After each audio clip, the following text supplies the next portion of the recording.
Anders, we're here at NFV World Congress. Can you give me your impressions on the show and how the event's been for you this week?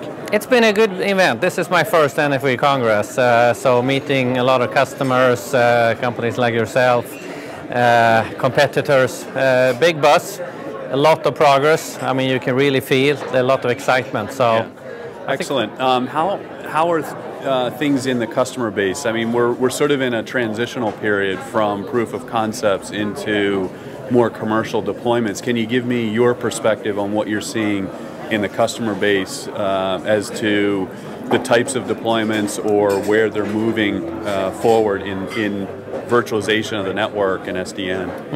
And I represent kind of the telecom core parts of Ericsson then, and we've been involved in trials and POCs for years now, many tier 1 operators all around the world. And what we're seeing now is we're seeing the start of discussing commercial launches. We expect that there will be probably less than a handful of launches this year. Okay. Probably more overlay, both on a packet core perspective, right, but we also expect on there will be launches on Volta as well.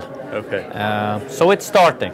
Excellent. And what do you see with the customers that you're talking about? What are their greatest challenges in trying to move out of the POC phase into live deployments? I think service orchestration, I mean, is a key area that needs a lot of focus. I think a lot of discussions as well is about how are you going to realize the savings? Because I mean the savings are primarily in the OpEx area, and that requires organizational changes, culture changes. Yes. And that's not that easy to think about.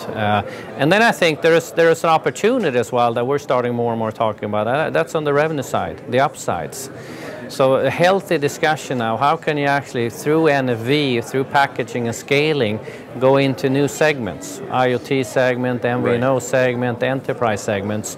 So those discussions have evolved here the last 6 to 9 months. Okay, so your customers are thinking both in terms of agile business opportunities, improvements in OpEx, but also new revenue generating opportunities into new markets. And that's been a more and more of a discussion, especially when it comes to packet core. We actually can take packages of different applications and scale that in very small hardware configurations. So yes, absolutely. Great. Final question for you. Just Ericsson has such a broad portfolio of capabilities. What do you see as sort of the strengths of the portfolio, and how are you driving some of that innovation forward over the next couple of years? I think we shouldn't forget the features as such, because we are talking about feature. We talk about packet core features, IMS features, or I mean, what are we doing there? So the fundamental is there. Then of course, I mean, we have capabilities in all the areas. So coming it from server hardware side, coming from the execution environment side, where we're focusing very much on driving OPNFV, our cloud manager, which is multi-vendor. So we have the whole breadth.